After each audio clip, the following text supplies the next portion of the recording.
episode of the Nothing Finer podcast. We are back live on Millions tonight. Speaking of Millions, I do want to remind you guys about our merch. We are taking down the reigning defending shirts on the Monday of the national title game, but we are working on some other shirts to replace those. So if you want one of those, go get it there. We also have the hats and a few other options available, but we are working on getting out some more. Tonight we are talking all about Carson Beck news, some more transfer portal stuff, a little bit on signing day, and a little bit on bowls because I think this is probably the weakest weekend of bowls of the year, and that's even including last weekend. But how have you been? What are you drinking? It's been going pretty quick. I've been busy, probably busier during this week than I normally would be during like a work week. Just been getting everything ready for Christmas and whatnot. Today was today was hectic to say the least. So as far as what I'm drinking, I'm actually again broke my vow of not drinking until Christmas, and I have a Jack and Coke Zero. How about you? I've got a Body Armor Flash IV, but I know I talked about it the other day. I did have shoulder surgery on Monday, and today has been the worst of the 3 days so far. But it's been good. We've done what 3 interviews for shows we're putting out next week. Mhm. Had a productive meeting with Millions this morning, so we're getting Mhm. some stuff going. It's just gonna be a matter of time. Yeah, man. I'm looking forward to all the stuff we have coming out in 2024 for sure. Yes. Speaking of 2024, Georgia starting quarterback Carson Beck has announced he is coming back for 2024. I know you and I weren't necessarily even thinking he was going to the draft right now, but Mhm. he did make that 100% official on Monday, which is a relief after it was put into everybody's heads 24 hours before that he could possibly go to the NFL. Yeah. Yeah, it's quite a relief considering the just kind of the round robin of like quarterback news that we've had the last 72 hours or so. Yeah, But I mean, got our guy back. I'm sure when they if they haven't said preseason Heisman favorites yet, I'm sure he's going to be near the top of that, or at least should be I'd worthy of expect top five. yeah, it's worthy of sprinkling a little bit on him, considering all that well, considering the weapons that we'll have, hopefully, assuming the best, because we're gonna will it into existence that Brock Bowers is coming back, Ladd's coming back, everyone's coming back, Everybody's coming back. everyone's coming back. They're gonna find extra eligibility for like Kendall and Dejan and all that. So we go in our Yes. 10 running back person room that we have coming in for next year. Yeah. But Pop did say, or he did commit to Kentucky and not Auburn. So shout out to Mark Stoops. I'd much rather see him play in Lexington than Mhm. be a warplane Tiger. It's wild that that the 2 hours that Mark Stoops was the Texas A&M coach really did that much for the NIL game and collective for Kentucky because they probably paid close to a half a million for Brock.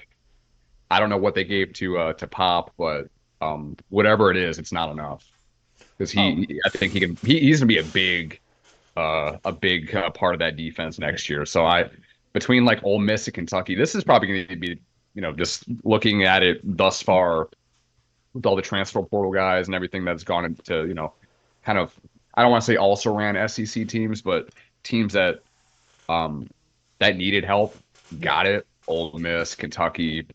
This SEC next year in 2024 is going to be deep, much deeper than it was this year. Kentucky picked up the commitment of former Ohio State running back Trainum. Ooh, So okay, so okay. Kentucky's working on something. I think they're going to be a team to watch next year. I might have been a year early on them for my puncher's chance this year, but Mhm. we'll have to see how that goes for next season. Yeah. We played them early in the year too. It's like I think game 3 or whatever. I think they're our first SEC game in Lexington. So that will be. It's always weird in at Kroger Field. So we'll see. That's true. Um,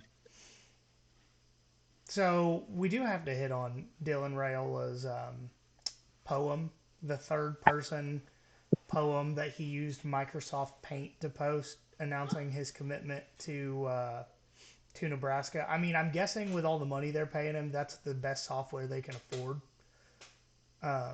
Yeah. Just just a thought there. They got a 56K modem out there in Lincoln. It's hard for them to post shit. Running Windows 98 on their facility Yeah, I computers. only got Windows 11. They got 98. Holy shit.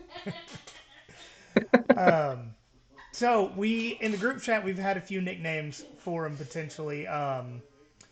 Mother Husker, That's a good one. King Corn because of how corny that poem was. It was the corniest shit I think I've ever read. And I work with middle school kids that write love poems and pass notes and stuff. That was way worse. Maybe we should take one. We should take something out of his book and have Chat GPT write a nickname for us. Ooh, I can work on that. Yeah, maybe, maybe. Or write a poem about how we feel about a five-star quarterback decommitting. I will say, based on the interviews we've done over the last few days, talking to people that actually have inside knowledge about some recruiting and stuff, I don't know how much of these conversations were recorded. And I'm not, because I don't know how much of that was actually on record, I'm not going to say who said it. But apparently, most of the players on his high school team did not like him, which is why he couldn't convince any of them to come to Georgia until after he flipped his commitment. That's why KJ waited that long. That's why KJ waited that long. Was was that he didn't like Dylan, and the rumor is that pretty much nobody liked Dylan. It's a rumor between high school kids. So Yeah, I mean, yeah, take it who with knows? an incredibly small grain of salt. But Yeah, if you looked at any of the video, because Buford had for their signing day thing, they had what 6 or 7 kids that they had go to D1 schools, go up on stage and like the principal or athletic director or whatever that person was. I watched it on mute. It seemed very subdued. Like nobody was like happy for him or like chumming it up with him. He was just kind of there. yeah, um, and considering that how big of a commitment and how highly rated he was, you would expect people to be excited, Mhm. unless he treated everyone like he treated his commitment. Um, so that just kind of probably gives you a little bit of insight there on how he does everything in his life. Yeah. Yeah, Uh, everything by the seat of his pants or seam of his pants. Just whatever. Just change schools, change everything, move your family across the I wonder country. if he's going to change his voice to try and be like Patrick Mahomes because he already has a hairstyle. I mean, if he starts eating like ketchup on his well done steak, I mean he's already halfway there. He's gonna be Yeah, like, it's not hey, like a he's gonna be like, hey, Dad, drop a 45-pound weight on my throat. Let's see if we can make this happen. he needs to start smoking some like heavy cigarettes and whatnot. Sound like a Kermit that's been smoking for 50 years. Oh, um, I think we're gonna go ahead and move on to Georgia's new defensive back coach hire.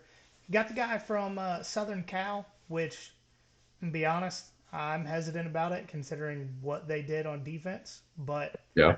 when your other coaches um, are Will Muschamp and Kirby Smart, you got to trust him. But Yeah. even Yeah. if he starts to not do great at his job, you have Will Muschamp and Kirby Smart there to pick up the slack. So hmm Well, and apparently I mean, Fran Brown was a good recruiter. I don't know how much of that was, the fact that he was defensive backs coach at Georgia and he brought a lot of guys in as well. But um, apparently this guy is pretty good, especially on the West Coast. So hopefully that helps them in that department as well. Even though it doesn't seem like we've had a whole lot of trouble recruiting like California and whatnot. Got a kid from Compton today too, Brock Bowers. I mean, Kendall Milton, all these guys Keely from Ringo is California. from the West Coast. Keely, yeah, from like what Seattle somewhere over there. Yeah. Yeah, that's good. Um, I'm not worried about it. Sounds yeah. good. Yeah. I will be worried when the coaching staff gives me a reason to be worried about what they do. Yeah, exactly. I mean, Georgia lost number 2 quarterback in the country. They still finished the first day of the early signing period, number 1 class overall, after flipping 5-star plus KJ Bolden safety from formerly committed to Florida State, and there was a couple other guys that committed today. I want to say both inside linebackers that were Mhm. leaning other directions ended up coming to the good guys. But top 10 as of today, and this is 8/11 on the 20th. We got Georgia 1, Bama 2, Ohio State 3, Texas 4, Oregon 5, Florida State 6, Auburn 7, Miami 8, Oklahoma 9, Notre Dame 10. Couple things in here that actually surprised me a good bit. Auburn being top 10. Yeah, right. They must be throwing some NIL money around, must see some promise in what Hugh Freeze has got going on there. Hmm. And then everything we've heard over the last 3 years is that Sunbelt Billy's a hell of a recruiter, but I don't see him in the top 10 now that he's allowed to legally pay players. I think he fell as far as I think 15th, depending on what site you look at. They were in the top 10 for a while there. So I don't know if they were able to keep their top three quarterback recruit that they had. Yeah, yeah, yeah. No, Can't they got remember. DJ Lagway in. Did they? Okay, because they Yeah, were worried about him flipping too. So I guess no, the he's class signed. isn't completely gone, but again, nothing Well, worked. Florida also had a quarterback signed last year that got out of his letter of intent. So you never That's know. true. That's true. You never The kid that know. went to Arizona State. Yes. Yeah, I can't even remember his name now. They didn't give him his $10 million or whatever. Yeah, that's absurd. Yeah. But we do want to highlight a few guys that came into this class. I want to say 21 of the 24 commits are actually enrolling early, so they'll be on campus by the end of the week. Sweet. Yeah, that's insane. But we got number one safety, KJ Bolden. We already talked about his flip from Florida State to Georgia today. Broke the Um, Buford curse. Look at KJ. yeah, number one overall prospect, depending on which site you look at. I think we're going by on three here. That's correct. Yeah, right for the most part. I know he was number one in ESPN. That's Okay. So number one on multiple sites, defensive back Ellis Robinson out of Connecticut, five he went to star. IMG too. Okay, He's in the IMG right now, but he was from Connecticut before that. gotcha. Yeah. 5 star and number one linebacker in the class, Justin Williams out of Texas. I Four want to speed. say, do what? He said he has 4.4 speed. Like, he Oh, is silly, dude. If oh, you haven't watched him, go take a look. I will. Yeah. I want to say he was not 100% committed until he signed today, unless I'm mistaken. I think so. Okay. I don't remember him being like a stone cold commit or anything like that. But then again, Um, I just got into it the last like few weeks because we had championships to worry about, and now we don't. yeah. 5 star defensive lineman Joseph Jonah Johnny, I think. Ajonye. Okay, that's what I was going to go with. Yeah. 4 star quarterback Ryan Puglisi. We're just going to call him Pug until I hear his name pronounced by him or somebody on the coaching staff. Yeah. 4 star running back Nate Frazier, and then 4 star wide receiver Nitro Tuggle. Best name in the class. Yes, 100% all name team. Hmm. That's if he doesn't have 4.3 speed, we need to do some work. That's Yeah. that's not a possession wide receiver name. That is a Tyreek That's Hill, Arian Smith mm. wide receiver name.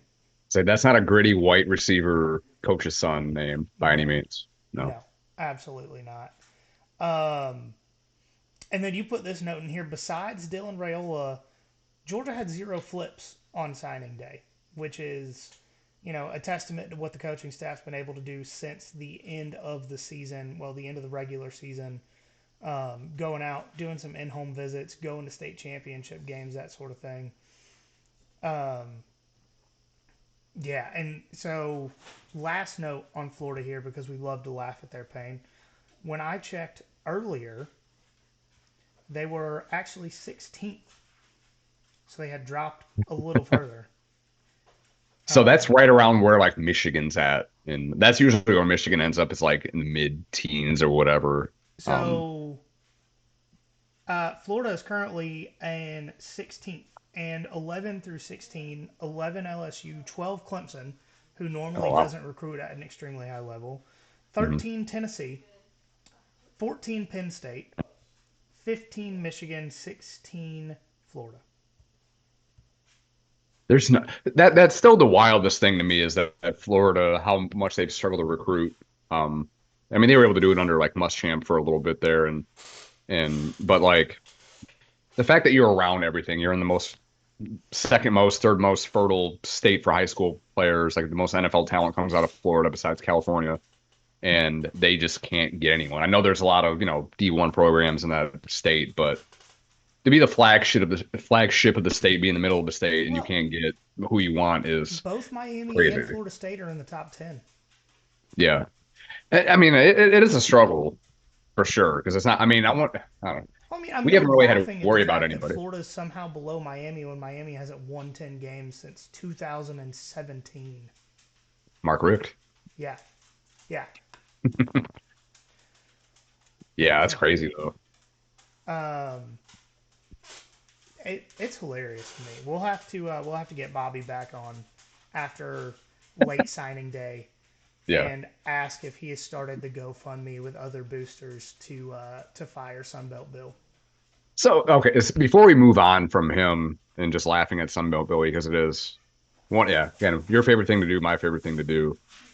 Uh, is it more just laughing at Florida, or do you have a I don't know a hatred for Sunbelt Billy? Because I don't hate the guy by any means, I could just that care he's at Florida. less. Yeah. Yeah, I could care less. I do think that their defensive coordinator looks like um, the guy from the Goonies that did the Truffle Shuffle all grown up. Just gonna throw that out Yeah. there. Nothing Hmm. against him personally. No. Um, I don't necessarily think they're great coaches, but No. like if they left Florida and somehow, some way got a hold of us and said they wanted to come on, absolutely, come on. Okay. I don't Yeah. have anything against Absolutely. them, No. but yeah, I just Just there at first, Florida. yeah, they're at Florida. It Yeah. is what it is. And the fact that they can't get rid of him, or at least they won't, at least not until what, maybe this time next year, maybe. Maybe. That schedule for them next year is hard, so I don't know what their expectations are. That's another reason to have Bobby come back on because they have the worst schedule or like the most difficult schedule anywhere, at least where we're sitting right now. And for you to have way less talent than you had on a 5-7 team and try to come into that, it's gonna be bad. Yeah. Um, I think it's just funny. I'm It is laughing at funny. their It is funny. pain. Hmm. Um, Yeah. so I think we're gonna get into a little bit of a bowl recap because I think two of the best bowl games of the season were Hmm. Monday and last night. Western Kentucky, Old Dominion. In the first half, all I could think of was how everything I said on Sunday was the dumbest thing that I'd ever said in my life. Dude, when you had mentioned that Western Kentucky Western Kentucky benched the son the coach's son. They benched it as as their quarterback, whatever. I haven't watched any. Their first three drives ended in turnovers. Two of them So were they interceptions. benched the coach's son, and at that point, I'm like, hey, I have a free bet. I'm in Florida. The Seminole tribe has a sports book you can use in Florida now. Yeah. So I was down in Jacksonville. I'm like, oh, I'll use my free bet on this. Surely Old Dominion will cover -30 at this point because they were just about there. And then they Mm-hmm. didn't. Then Yep. they No, didn't. Old Dominion got up 28-0. So ridiculous. Falcons-esque. At 28-0. Should have been 31-7 going into the half. They missed a 45-yard field goal. Hmm. And then they scored a single touchdown the rest of the game. Hmm. Even in overtime. Blocked field goal. It it was so ridiculous. It was so much fun to watch that at the end, regardless of they lost my free bet. But Oh, that was absolutely. fun. That was so much fun. I'm honestly happier that Western Kentucky proved me right with how I Hmm. said Old Dominion's defense is not good enough to keep up with these boys. And number 17 for Western Kentucky, if every coach in the country did not send him a Twitter message saying, "Hey, you got a spot on our team after that performance he put up." Mhm. No one cares about tampering, obviously. Just shoot him a Oh, text. that's not even a real word, is it? No, Tampering? no, No, I dude. I think think he you made it caught up. as many one-handed passes as he did with both hands. That's crazy. The Ridiculous. second half of that game was legitimately fuck it, 17 down there somewhere, and he was Mm. every time. Yeah. Hmm. He was absolutely down there every time, one-handed. Didn't Hmm. matter if the other guy was holding on to him. He was just gonna make a catch. Yeah. It's funny. I was me and Drew Page, if anyone's in the Saturday Down South podcast group, me and him went in on a Bowl Mania thing for for a different thing.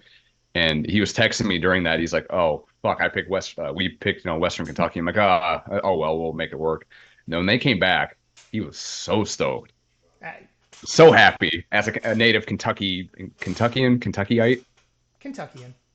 Okay, yeah. he was very excited, as was I. Look, I told y'all. It's like Old Dominion don't have the horses to keep up with that offense. Turns They out, just can't. They can't keep track of things. Old Dominion. no, they definitely are not good at the logistics of defense. Um, so next game was UTSA versus Marshall, and this was once again beginning of the game. I was like, I might be the dumbest person alive. Why does anybody listen to this podcast? They're down 14-0. What am I doing? UTSA had 2 turnovers early in the game. And then once they were like, oh, this isn't practice anymore. We're supposed to score points now. Mhm. They went on a 35-3 run to close out that game. Do wish it had come on a little earlier um, because with the medicine I was taking after surgery, I only got to watch a maybe a less than a half. I watched less than a half of this game. I tried real hard. I tried. Mhm. Sitting there in the recliner, and I blink, and it's 4 a.m., and I'm waking up to take medicine. I was like, what? What? What's going on? Yeah, I don't think I saw much of this game either, just because we were doing stuff with our kind of our side hustle a little bit, so I had missed out on it.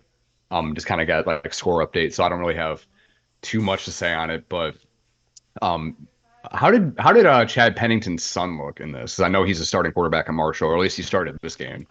Honestly, I think he did. I think he did well, He considering the doesn't have talent a level around him at Marshall. let's say Um, he doesn't have a noodle arm like his dad. I wouldn't say he has a noodle arm, but I wouldn't say he had the strongest arm. I mean, he was under 50% passing No. for 258 yards. Um, but ironically, Josh McCown's son is the UTSA starting quarterback. No shit. Okay, how come that I didn't see that anywhere. That's crazy. Yeah, so he was 22 of 31 for 251 yards, 2 touchdowns, 2 picks. Hmm. Um, both of those interceptions, I want to say, once again, I was on medicine last night, so I could be entirely wrong with this. But I believe both of those picks were tips. Mhm. So how much of that's really his fault? Up for Yeah. debate.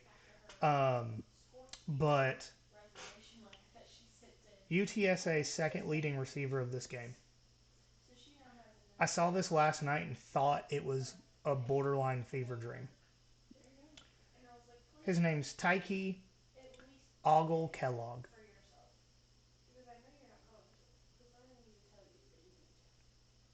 That is a Oh, legitimate man. name.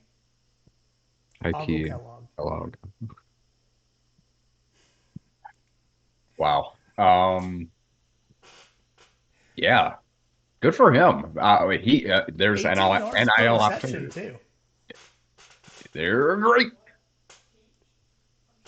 And we're gonna leave it at that because there's no way to finish it better.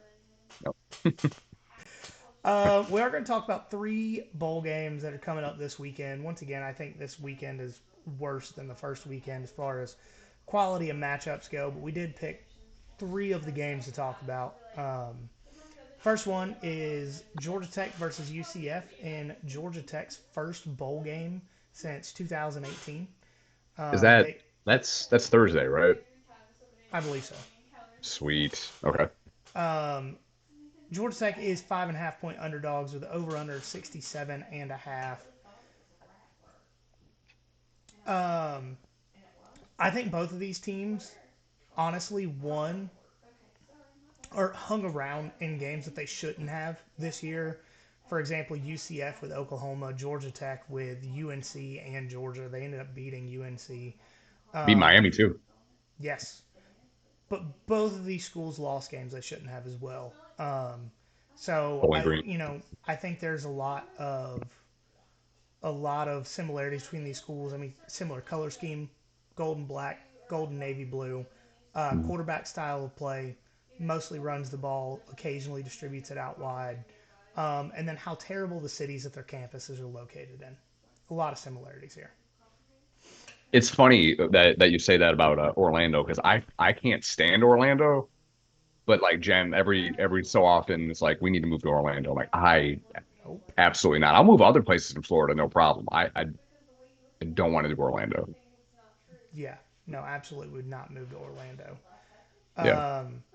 So UCF is bringing in the 32nd ranked scoring offense against Georgia Tech's 101st ranked scoring defense. Um, Kelsey, calm down over there, Alan. Let's volume.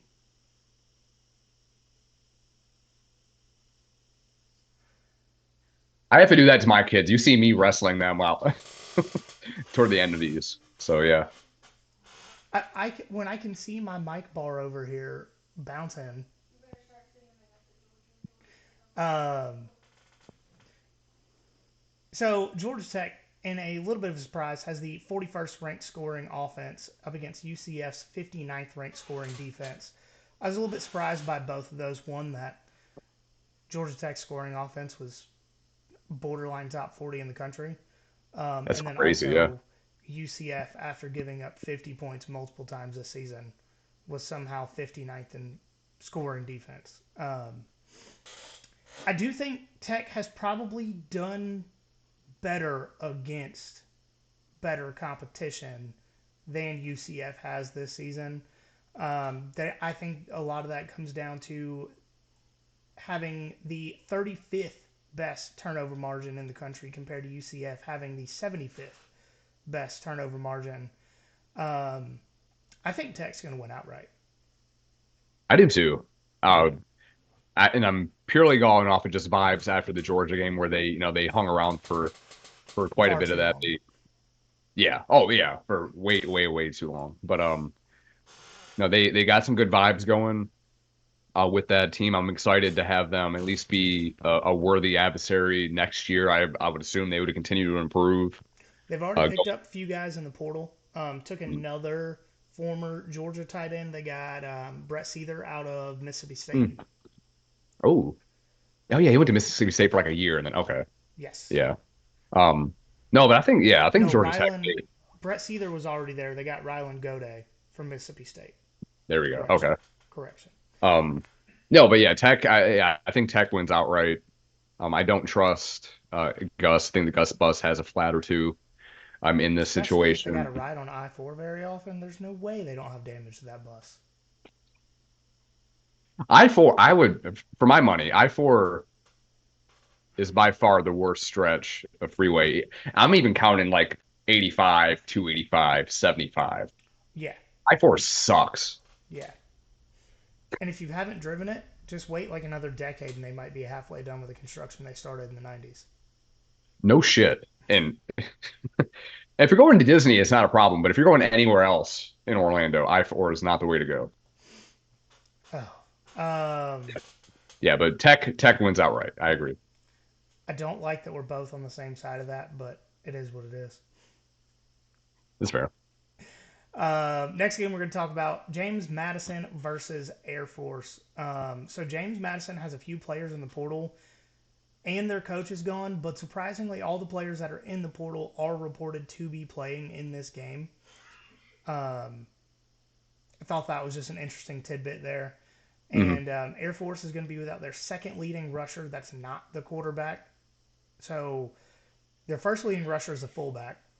Second leading rusher is a quarterback. Third leading rusher is their running back, and he's in the portal and not playing in the game. Hmm. Okay. Only a service academy. Right. One other interesting thing about this game is that both of these teams were ranked at some point this season. You're muted. Sorry, I was coughing and put it on mute. Yeah, I forgot about Air Oh, Force being ranked for a little bit there. They were like top, I mean, top 20 for a few weeks. yeah. At least, at least a week or two. And then Yeah. James Madison, I think, got as high as the mid teens Mhm.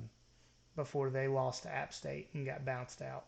So, One thing before we go on to the rest of that, James Madison basketball is ranked in the top 22. Like, what a year for them. Granted, everything's they just cool. started basketball, but yeah, I turned it on. I'm like, no shit. Top 20 in basketball too. Some programs have it all. Yeah. I will say that the NCAA hates James Madison so much that on the official NCAA stat website, James Madison is not even in the stat books this season. So all of these numbers I did get myself with a calculator, so they're probably wrong. Georgia Oh Public wow. Schools over here. Um, They but James canceled James Madison. Good for them. James Madison is scoring an average of 35.4 points per game, while Air Force is only allowing 17.9 points per game. On the flip side, Air Force is scoring 27.6, while James Madison is allowing 18.5. Hmm. I do think overall James Madison is the better team, and I think they win and cover the 2 point spread. I don't necessarily I don't see a reason to take Air Force if Army beat them 23-3. James Madison's going to do something dirty. They may. Now, I am gonna break away from you a little bit here, and I'm actually gonna go Air Force to win this game outright. And my reason being is that James Madison doesn't have their coach. He got hired by Indiana a couple weeks ago. I don't know how big of a difference that makes. He's an older guy. He's went through the different like levels of NCAA football and all that. But I will say I think it has to make some difference, right? Um, we know Air Force isn't gonna have anyone opt out. I don't think they could, but um, yeah, I'm gonna go with the Air Force to just win outright. Do you know where the game is at by chance? I actually have had ESPN pulled up right here. I'll get back to it. Is it like the Armed Forces Bowl? Yes, Lockheed Okay. Martin Armed Forces Bowl in Is it Baltimore, right? Or Annapolis? Avon G. Carter Stadium, Fort Worth. Oh. Oh. Huh. Okay. Because I always thought that game was like in Annapolis or, somewhere in like Maryland. But okay. Um, yeah, it's at TCU Stadium. Hmm. Interesting. Okay. And if you would like to go to this game, you can get tickets for $8. You know what game you could have went to for less than $1? The Falcons Panthers game. Yeah, And 45 cents, which is still too much, well, especially for that. Ticketmaster fees, you end up paying $20 a ticket. Yeah, that's fair. Very Oh, fair. last game we're going to talk about tonight: Utah -6.5 versus Northwestern over under 41.5. And somehow, some way, both of these teams made a bowl game. I say somehow because of the Northwestern scandal this summer, where they lost, I believe, close to 20 players of the portal and their head coach. And then Utah, because they won 8 games with the 114th ranked passing offense in the country. That's I feel like that just needs to be acknowledged a little bit more. And they beat an SEC team with that offense. Yes, an SEC team that top 15 or top 16 in recruiting rankings. Powerhouse. Hmm. Power, indeed. Um, Little Utah. Bryson Barnes for Utah has 1,517 passing yards on the season. He I'm pretty started sure Jaden Daniels got that in like one game of total offense for him. right. That wow. Are they sure that they can't have? Um, what's his face? Played this game. I know he's coming back. Cam Uh, Rising. yeah, Cam. He can come back. This doesn't impact his eligibility, right? Just fuck it. Come on out. It doesn't. That would be the ultimate, like, last guy going into the Royal Rumble. Glass shatters Yeah. right before kickoff, and you just see Cam Rising jogging out of the tunnel. All the Utah fans are crying, tears of joy. That dude. I I wish because that would make this game a little bit more Watchable. aesthetically pleasing. Yeah. Um, so both of these teams are in the bottom half of the country in scoring offense. Not really a big shocker there. Um, and then Utah is 21st in scoring defense. Northwestern 51st. I think, man, I think this over under is pretty spot on. I'm not touching it with a 10-foot pole. No way you could get me to do it because you know 23-18, 23-20. Like, that's entirely in the realm of possibility. That might be too much. I mean, That if might I be had to too bet this much. game, if I had to bet this game, I'd probably go under. Yeah, I Big Ten agree. team with no offense. I mean, it's very possible that Northwestern could get shut out in this game, and Utah sure as hell is not putting up 41 No, unless Cam comes back. If Cam unless Rising, yeah. if he's coming through those doors with pads on, Utah covers the over by themselves. That I wish. I hope hopefully that happens. Um, just real quick for anyone that's not even paying attention to this and all that, and paying attention to the Georgia basketball game. Georgia basketball is up by 10 over Mount St. Mary's with 8.5 minutes left. They were losing for a while too. That's just how they do it. Give them a chance. Think they're in the game and then just We got pounce. I we think got to have when Luke Kane warm up. it's got to be Kane. They I know that we were still talking about this game, but uh, when I was looking at Georgia basketball stats like the other day, I think it said that I think like their scoring production was like 243rd in the country, which I think there's like 330 D1 FBS or not FBS, but D1 basketball program, so not good. Win by an inch or win by a mile. A win's a win. That's true. It's rims 10 feet anywhere you go. Um, so Sorry. I no, you're good. I think Utah has a massive advantage in this just because they're able to run the ball pretty well. They have a really good offensive line. And Northwestern's 81st in the country in stopping the run out of 133, FBS teams. So I think Utah's probably. I'm going to take Utah money line. Okay. I'm I'm gonna go a little bit different. I'm gonna go Northwestern covers that. Again, they're plus 6.5 there. I think they can keep it fairly close. Um, again, just because bowl season doesn't make sense. I mean, if you go back to like preseason expectations, Utah, I you probably would have favored Utah by at least two touchdowns, if not three. Because I mean, Utah was one of the favorites in the Pac-10 or Pac-12, Pack um, two. two pack. Um, but yeah, Northwestern they were in the Big Ten West race for most of the season up until like the second week of November, maybe even the third week. So I mean, this is more of a testament of how shitty that division was. But I think they can cover. They were scrappy, not like Arizona scrappy, but can cause problems just as well. So again, I'm gonna go Northwestern plus 6.5 in that. And again, if I had to a gun to my head, if I had to pick, I would say under on that 41.5 as well. That seems like it's too much.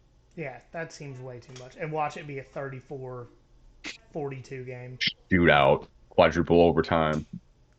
I Better mean, than I would better than prefer than that. that Western Kentucky game. I would prefer that. Absolutely. You don't want to see 13-9 like App State the other day. Yeah, that was awful. Yeah. All right, guys, that is going to do it for us tonight. We are going to have, what are we saying, 3 episodes next week. All of them probably going to be a little bit longer,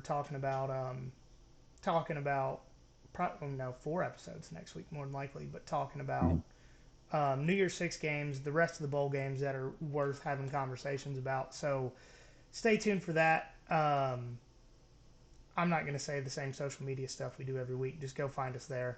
It's on the video that you're probably watching right now. We're there. Just Yes, fucking find us. We're there. it's not hard. Say our name Uh, 3 times and we'll show up. yeah, spin around, turn the lights off in the bathroom, say the name 3 times. But We'll give you a sticker. as always, guys, remember there is nothing finer in the land Then a drunk obnoxious Georgia fan.